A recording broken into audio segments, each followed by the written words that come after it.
bisa saya akan coba. Akhirnya saya rekaman duluan. Yang saya pakai ya Sayyidi itu. Kan gampang itu. Ya Sayyidi ya Rasulullah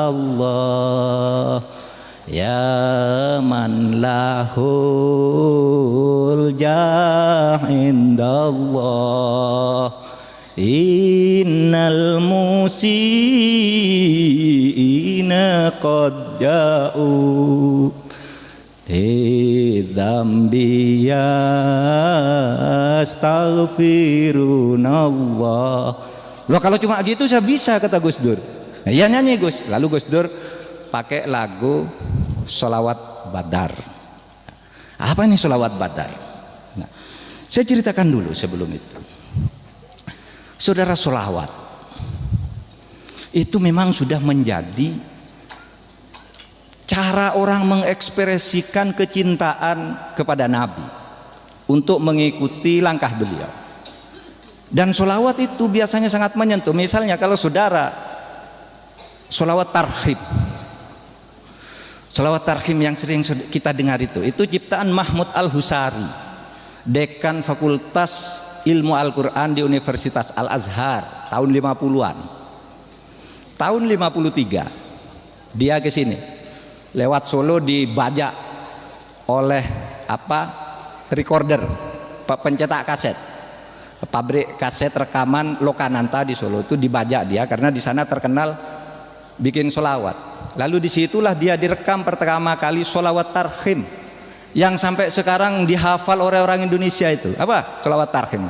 Assalatu wassalamu alaik ya imam al-mujahidin ya Rasulullah, dan seterusnya. Itu selalu kita dengar. Jadi sholawat tuh rasa, wahai sholawat dan salam bagimu wahai Rasul, wahai pemimpin pejuang-pejuang agung. Coba, indah sekali. Apalagi ketika sampai ke refrennya. Wa taqaddamta bis sholati fa sholla kullu man fis sama wa antal imam. Muhammad, ketika engkau mi'raj, kamu memulai sholat, wa taqaddamta bis sholat fa sholla kullu man fis sama, seluruh penghuni langit dan bumi alam semesta ikut bersolat. Fasolla kullu man fis sama wa antal imam, dan alangkah indahnya engkau ternyata menjadi imam dari gerakan alam semesta ini. Itu pujian kecintaan kepada Rasul. Atau saudara tahu sholawat burdah yang tadi juga dibacakan? Sholawat burdah itu adalah karya Al-Busiri. Al-Busiri ini seorang penyair muslim yang lumpuh, kakinya lumpuh, sehingga setiap hari, karena tidak bisa pergi, tiap hari nulis syair dalam bahasa Arab, dan puji-pujian terhadap Nabi ditulis terus di dalam syairnya itu. Sehingga pada suatu saat beliau bermimpi bertemu Nabi. Ketika sedang nulis, Nabi melambai begitu. Lalu Al-Busiri ini lari, wahai Nabi, alangkah bahagia engkau bisa datang kepadaku. Dia lari-lari lalu terbangun. Ketika terbangun itu lumpuhnya sudah sembuh. Yang sembuh lumpuhnya itu bukan mimpi, sungguhan sembuh sesudah itu. Ketika dia melihat Nabi melambai-lambaikan burdah, selendang, Nabi, alangkah bahagia saya bisa bertemu engkau datang kepadaku. Al-Busiri lari, ngejar, kemudian terbangun. Nabi tidak ada, tapi dia bisa berjalan. Sesudah itu dia menulis sholawat burdah yang sangat terkenal itu, yang di Indonesia banyak dihafal di pesantren-pesantren. Ingat sholawat burdah? Maulaya sholli wa sallim daiman abada ala habibika khairil khalqi kullihim Ya Rabbi bil Mustafa baligh maqasidana waghfir lana ma madha ya wasi'al karami. Al-Busiri, sholawat burdah dipakai oleh orang Indonesia setiap hari, yang lahir dari sebuah mimpi yang kemudian karena mukjizat bisa sembuh dari kelumpuhannya. Ada lagi Al-Qurtubi. Al-Qurtubi itu di Maroko menulis sholawat yang juga dihafal oleh orang-orang pesantren. Tadi saya bacakan di pengantar. Apa tuh namanya? Sholawat Tafrijiyah. Nama aslinya sholawat nariyah, yang dihafal itu adalah sholawat Tafrijiyah. Allahumma sholli sholatan kamilatan wa sallim salaman taman ala sayyidina Muhammadin alladzi tanahlu, dan seterusnya. Ini diciptakan oleh Al-Qurtubi yang kemudian berubah menjadi namanya sholawat nariyah, sholawat pembakar, sholawat api. Karena apa? Karena sholawat ini pernah digunakan oleh ulama-ulama Turki ketika Turki dilanda paceklik. Dilanda paceklik gitu, lalu para ulama mengatakan ayo kita baca sholawat Tafrijiyahnya Al-Qurtubi ini, baca setiap hari sampai akhirnya Turki keluar dari paceklik dan menjadi makmur. Sehingga sesudah itu oleh orang Turki sholawat ini dinamakan sholawat nariyah, sholawat api, seperti membakar daun-daun kering, membakar kemiskinan, karena sholawat itu diulang-ulang. Nah, sholawat nariyah biasa dihafal di pesantren-pesantren, karena panjang tidak semua hafal. Kalau seperti sholawat tadi burdah itu dihafal. Nah, saudara Gus Dur itu suka sholawat-sholawat seperti itu. Kalau naik mobil tuh dengan saya di belakangnya, lalu ajudannya di sebelah sini, Gus Dur di situ, itu selalu menyenandungkan sholawat di mobilnya itu. Jadi Anda semua juga mari, kalau kita mau neladani, bersikap tegas, bersikap baik terhadap orang, tapi berbanyak sholawat. Karena sholawat itu akan mengingatkan kita. Bahkan Gus Dur bercerita sesuatu yang bagi saya pada waktu itu baru. Ada sholawat khusus ciptaan NU yang di dunia lain tidak ada, di Mesir, di Maroko, di Iran, di Arab Saudi tidak ada sholawat itu. Sholawat apa itu Gus? Sholawat Badar. Pak Mahfud tahu siapa yang cipta sholawat Badar itu? Yang menciptakan sholawat Badar adalah Kiai Ali Mansur, orang Tuban. Gimana ceritanya? Ceritanya membuat sholawat itu begini katanya. Waktu itu tahun 63 Ali Mansur ini menjadi pegawai di Departemen Agama Kabupaten Banyuwangi. Sesudah itu dia melihat PKI ketika itu merajalela, suka mengganggu-ganggu dan merusak, menganiaya orang-orang Islam. PKI berlindung di bawah kekuasaan Bung Karno. Di desa-desa masjid seperti ini dimasuki, dilempari kotoran manusia, orang sholat ditarik-tarik, dihina. Mana Tuhanmu? Coba kamu minta uang pada Tuhan, berdoa pada Tuhan, minta uang, minta uang. Tidak ada. Coba minta uang sama saya, kata PKI. Berdoa minta uang, nih saya kasih. Berarti Tuhan tidak ada, yang ada manusia. Orang NU, orang beragama diteror seperti itu oleh PKI pada waktu itu, sehingga Ali Mansur ini teringat bagaimana kalau kita mengajukan perlawanan. Kita ini kan lemah, Bung Karno kuat, PKI kuat. Lalu Ali Mansur teringat pada perang Badar. Di perang Badar itu 300 orang bisa mengalahkan 1000 orang. Karena apa? Karena semangat juang, karena kesabaran.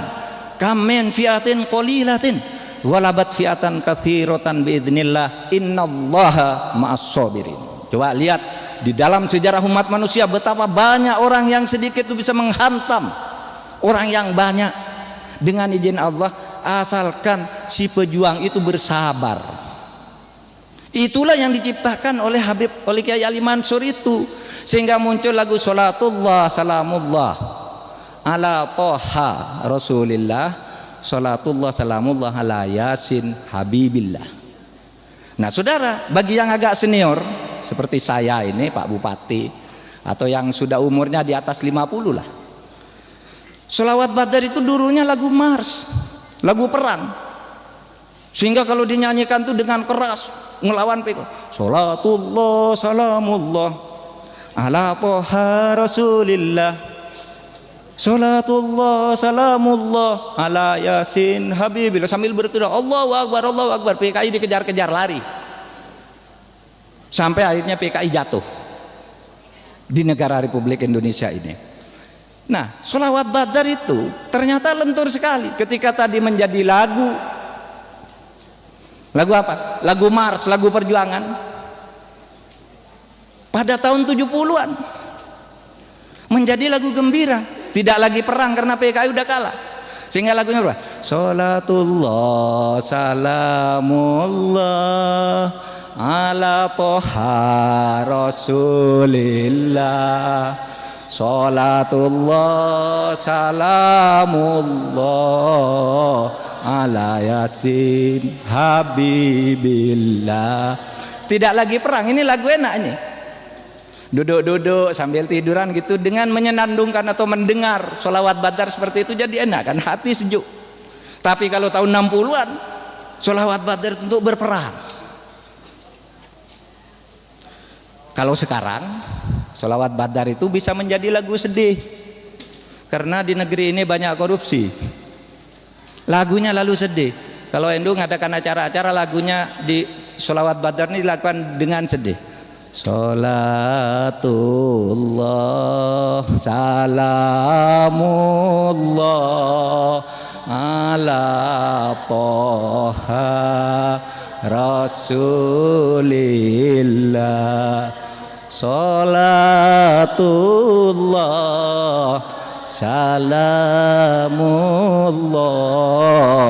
ala Yasin Habibillah. Nah ini sedih, tadi gembira, yang sebelumnya marah. Tapi ada juga yang pop. Jadi Sholawat Badar ini lentur sekali ya. Salatullah Salamullahi ala Toha Rasulillah, Salatullah Salamullah ala Yasin Habibillah. Gitu. Nah, saudara, sedikit saya dalam mengenang Gus Dur. Satu, jadilah pemimpin yang punya karakter tegas, jelas, bersih. Yang kedua, bersikap egaliter seperti rembulan,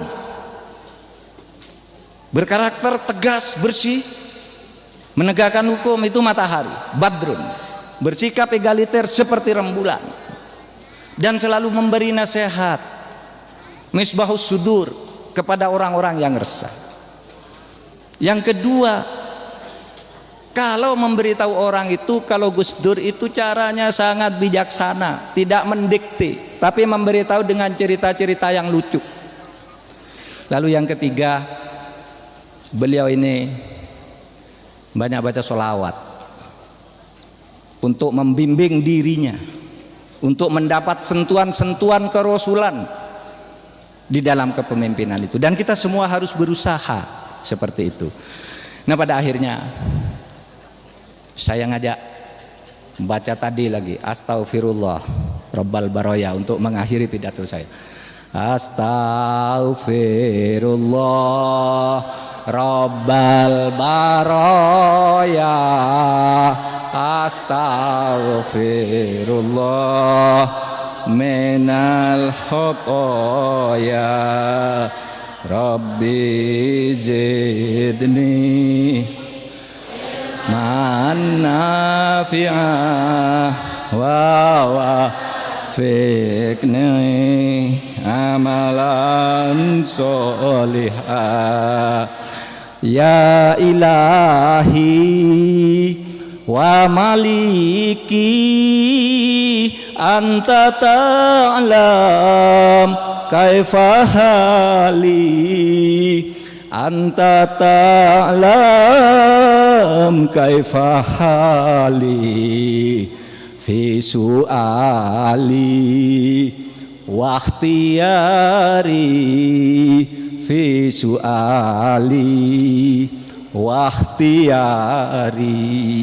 Astaghfirullah Rabbal baraya, astaghfirullah minal khotoya, Rabbi zidni ilman nafi'a wa wafiqni amalan solihah.